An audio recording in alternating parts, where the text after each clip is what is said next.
যে এখানে আমার ছোট ভাই এবং বোন, মা সবাই আমাকে হুমকি দিচ্ছে। সবাই একটু বয়সটা শুনেন। এটা ভয়েসে কথা বলছেন, এটা কার সাথে কথা হয়েছে? এটা আমার ছোট ভাই।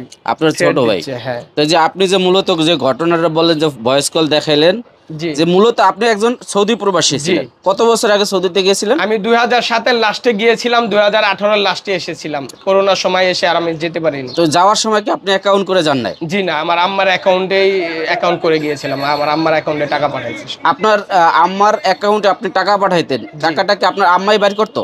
জি না, আমার বোন বের করতো। আমার আম্মা এমন একজন সিধা মানুষ, সে 1 লাখে কয়টা শূন্য সেটাও বলতে পারবে না। আমার মাকে ভুলভাল এক একটা দেখিয়ে আমার বোন এই টাকাগুলো উঠায় নিছে।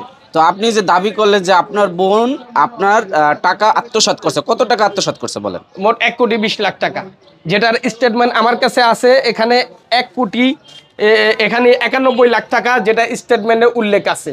আর বাকি বিকাশে এবং হাতে হাতে পাঠাইছি মোট 1,20,00,000 টাকা। সেটা সত্যতাও তারা এখানে যে পুলিশ সুপার স্যার আছেন, বংশাল থানার যে ইনচার্জ আছেন সারোয়ার আলম স্যার, তিনি তদন্ত করে সেটা পাইছে। আসলেই আমি সত্য বলতেছি। সত্য বলছেন, এটা প্রমাণিত হয়েছে? প্রমাণিত হয়েছে যে কাগজে সেটা। এটা দিয়ে আপনি কোনো মামলা দায়ের করছিলেন? জি না, আমি তাদের বলছি, আমি ডিসি স্যারকে বলছি যে এটা আপনি একটা অ্যাকশন নেন, না হলে আমাকে একটা এটা সিল মারা কপি দেন। এটা হলো সিল ছাড়া, তাদের কাছে সিলালা যেটা আছে। তারা বলতেছে আমরা কোনো অ্যাকশনও নিতে পারবো না।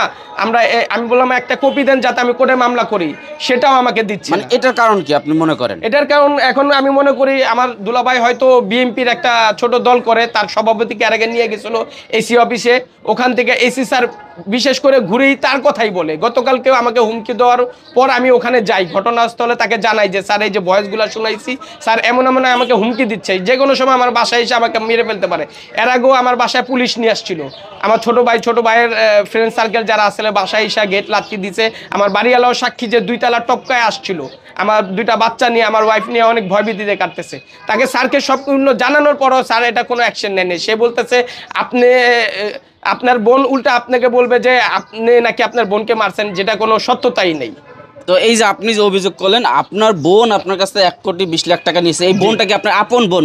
আমার আপন মায়ের পেটে বোন। আমরা 2 ভাই 2 বোন। আমার বড় বোন যিনি আছেন তার ছোট রেহানা আক্তার। আপনার কয় ভাই বোন? আমরা মোট 4 ভাই বোন। 4 ভাই বোনের মধ্যে আপনি কত নম্বর? আমি হচ্ছে 3 নম্বর। আমার ছোট একটা ভাই আছে। আপনার এই যে আপনার টাকা আত্মসাৎ করছে, আপনাকে প্রবাসে পাঠাইছিল কে? প্রবাসে পাঠাইছিল আমার মামারা কিছু টাকা দিয়েছিল, আমার চাচাতো ভাইরা কিছু টাকা দিয়েছিল। সবার টাকায় আমি যাওয়ার পর 7 মাসের মতো সবার টাকা ক্লিয়ার করে দিই। তারপরে যা আমি আর্ন করি, আমি ওখানে মেকানিক্যাল কাজ করতাম, আমার মাসিক আর্নিংটা ভালো ছিল।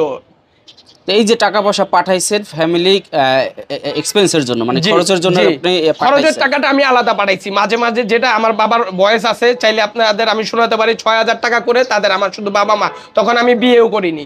6,000 টাকা করে সংসারিক খরচ গেছে। এটা সংসারের বাইরে যেটা আমার ক্যারিয়ার করার জন্য আমি যে টাকাটা পাঠাইছি, এই টাকাটা ক্যারিয়ার না করে সে নিজে আমার টাকা দিয়ে বিয়ে করছে, তার হাজবেন্ডকে বিদেশ পাঠাইছে। তারপরে বলতেছে আমার ছোট ভাইকে বিদেশ পাঠাইছে, আম্মার ট্রিটমেন্ট করাইছে। আম্মার ট্রিটমেন্টের দায়ভার একলা আমি নিয়েছি, যে 4 লাখ টাকা তার ট্রিটমেন্টের গিয়েছে, আমি একলা দায়ভার নিয়েছি। বাকি আনুষঙ্গিক যা গিয়েছে এভাবে খরচ করেছে, সম্পূর্ণটাই মিথ্যা। যেটা এসি অফিসে তারা দিয়েছে, আমার এখানে যেটা মুখ জবানবন্দি আমি দিয়েছি এসি অফিসে, এই যে যেটা হচ্ছে আমার এখানে দিয়েছি 1,20,00,000, কিন্তু সে সাজানো একটা সাদা কাগজে আমার কাছে সম্পূর্ণ স্টেটমেন্ট আছে, যেটা ব্যাংক স্টেটমেন্ট, যেটা ব্যাংক স্টেটমেন্ট কেউ কখনো ঘোরাতে পারবে না। আমার ব্যাংক স্টেটমেন্ট সম্পূর্ণ উল্লেখ আছে, কোন তারিখে কোন সময় কত টাকা আমি পাঠিয়েছি, টাকা পাঠাইছেন সেটা উল্লেখ আছে আমার কাছে, ডকুমেন্ট আছে। কিন্তু সে একটা সাদা কাগজে লিখিত দিচ্ছে যে সে এই পারপাসে টাকা খরচ করছে। যেখানে এই পর্যন্ত ঘরোয়া বৈঠকে বিচার বসছি, আমার ওয়াইফ তখনও 7 মাসের জন্য, আমার ওয়াইফকে মারছে, আমাকে মারছে, আমার একটা বাচ্চা আছে, বাচ্চার উপরে নির্যাতন করছে। আচ্ছা ভাই, আমার একটা প্রশ্ন জানার ছিল যে এত কিছু ঘটেছে, আপনারা যে টাকা পয়সা পাঠাইছেন, হ্যাঁ, এটা আপনার দাবি হচ্ছে আপনার বোন এটা আত্মসাৎ করছে, জি, আমার বোন জামাই আত্মসাৎ করছে, কিন্তু জি। আপনার আরো যে ভাই বোন রয়েছে, আপনার মা রয়েছে, তারা কেন আপনার পক্ষে দাঁড়াচ্ছে না? যদি সে আত্মসাৎই করে থাকে, তাহলে তো আপনার যে ভাই বোন রয়েছে তারা তো আপনার পাশে থাকবে। এখন এটা কেন? এটা ওই বোনের হচ্ছে সংসার, তার সংসার বাঁচানোর জন্য সবাই এতদিন সবাইকে দিতে পারছিলাম, এতদিন ভালো ছিলাম, সবাইকে করছি। ছোট ভাইকে বিদেশ পাঠাইছি, এমনকি ছোট ভাই বিয়ে করে আমার বাসায় 4টা বছর থাকছে, বেবি হয়েছে আমার বাসায়। এখন ছোট ভাই বোন বলেন সবাই এখন আমার উপরে আক্রমণ করতে আসে।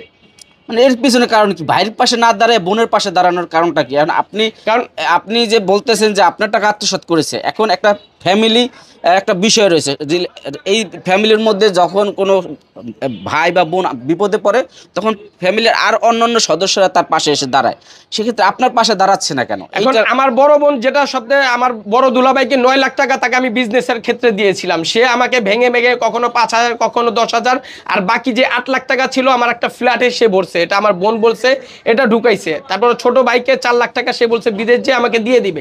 এই টাকাগুলো চাইতে গেলে তারা আমাকে নানান ধরনের এক একটা করতে আসে।